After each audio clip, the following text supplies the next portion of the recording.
ایک بار ایک شخص اور کچھ مسافر ایک کشتی میں سفر کر رہے تھے۔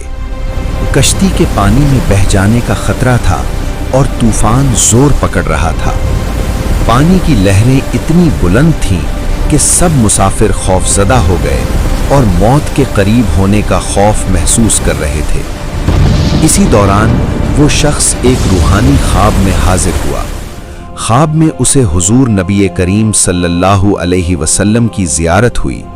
حضور صلی اللہ علیہ وسلم نے اسے فرمایا، اے بندے، اپنے دل سے کثرت سے درود شریف پڑھو اور اپنے مسافروں کو بھی پڑھنے کی ترغیب دو، اللہ تعالیٰ تمہیں اس مشکل سے نجات دے گا۔ وہ شخص فوراً جاگ گیا اور باقی مسافروں کو بتا دیا۔ سب نے دل سے درود شریف پڑھنا شروع کر دیا۔ کچھ ہی دیر بعد ایک معجزانہ روشنی اور سکون کا احساس ہوا اور کشتی کے راستے میں آنے والے خطرات دور ہو گئے۔ طوفان کمزور پڑ گیا اور کشتی محفوظ کنارے تک پہنچ گئی۔ اس واقعے سے سب مسافر حیران و شکر گزار ہو گئے۔ وہ شخص سمجھ گیا کہ دلائل الخیرات اور درود شریف کی کثرت میں اللہ تعالیٰ کی برکت اور حفاظت موجود ہے۔